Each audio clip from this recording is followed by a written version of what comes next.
ভারতকে এবার সাঁড়াশি আক্রমণের মুখে ফেলতে বাংলাদেশ ও পাকিস্তান জোট বাঁধছে, আর এ কাজে তারা পরোক্ষ মদত পাচ্ছে চীন ও আমেরিকা থেকে। হ্যাঁ, শুনতে একটু অবাস্তব লাগলেও এ মুহূর্তের এটাই সবচেয়ে বড় চমক যে ভারতকে কোণঠাসা করতে চীন ও আমেরিকা বাংলাদেশ ও পাকিস্তানের যৌথ প্রয়াসে পরোক্ষ মদত দিচ্ছে। এবং পরিস্থিতি যেদিকে যাচ্ছে তাতে ভারতের পক্ষে এ বিরাট এক চিন্তার বিষয়। কিন্তু কিভাবে এটা সম্ভব হলো?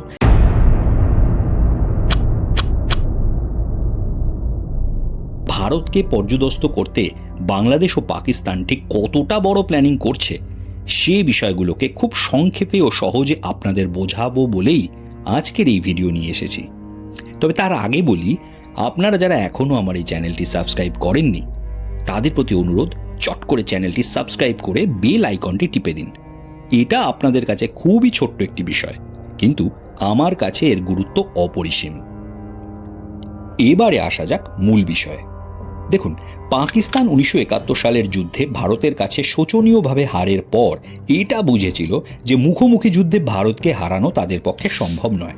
সে কারণেই তারপর পাকিস্তানি সেনাপ্রধান জিয়াউল হকের সেই বিখ্যাত ব্লিড ইন্ডিয়া বাই 1000 কাটস স্ট্র্যাটেজির উদ্ভাবনা হয় এবং তারপর থেকেই পাকিস্তান ভারতের বিরুদ্ধে প্রক্সি ওয়ারে নেমে পড়ে। অপরদিকে ভারতীয় সরকার ও সব রাজনৈতিক মহলই যতই মনে করুক 1971-এ তারাই বাংলাদেশ সৃষ্টি করেছে, ফলে বাংলাদেশের সমস্ত প্রজন্ম সারা জীবন ভারতের প্রতি কৃতজ্ঞ থাকবে, প্রকৃত বাস্তবতা একদমই তার উল্টো।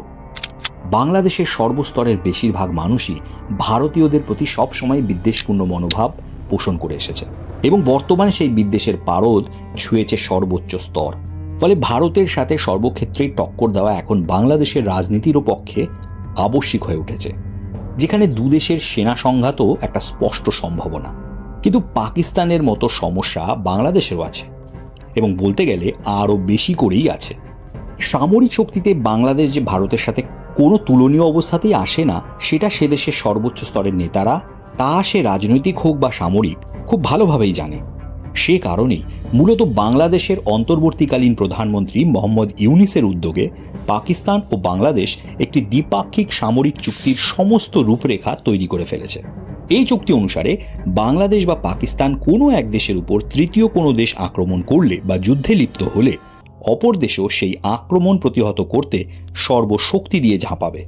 অর্থাৎ এরপরে ভারত যদি পাকিস্তানকে আক্রমণ করে, তবে বাংলাদেশও সৈন্য ও অস্ত্রসহ পাকিস্তানের পক্ষ নিয়ে ভারতকে আক্রমণ করবে। আবার কোনো কারণে বাংলাদেশের সাথেও ভারত কোনো সংঘাতে জড়ালে পাকিস্তান ভারতের বিরুদ্ধে লড়াইয়ে নামবে।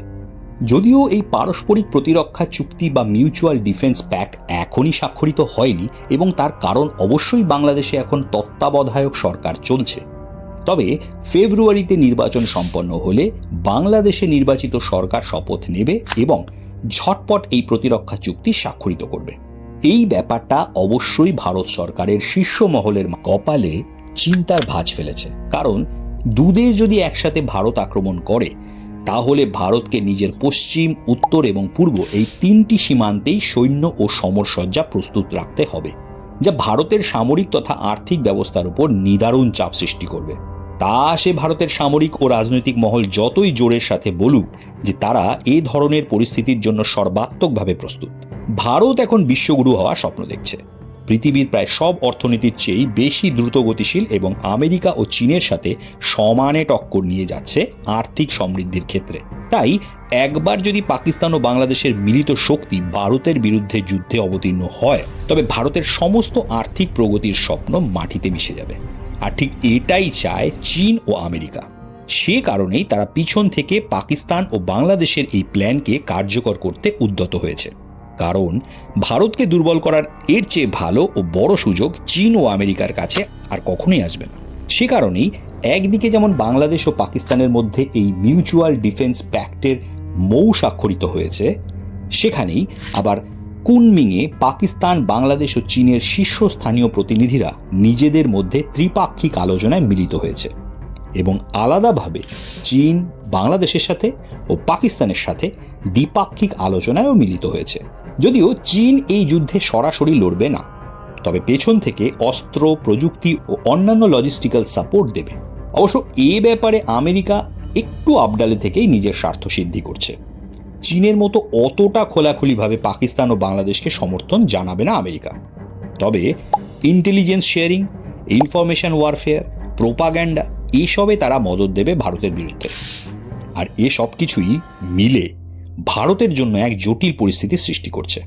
আগামী কয়েক মাসে, বিশেষত বাংলাদেশের নির্বাচন শেষ হওয়ার পর নতুন সরকার কার্যভার গ্রহণ করলে পরিস্থিতি আরও জটিল হবে, সে বিষয়ে সন্দেহ নেই। এই ব্যাপারে আপনাদের মত কি তা অবশ্যই কমেন্ট করে জানাবেন, এবং ভিডিওটি ভালো লাগলে তা অবশ্যই লাইক ও শেয়ার করবেন। দেখা হচ্ছে পরের ভিডিওতে। সুস্থ থাকুন, ভালো থাকুন।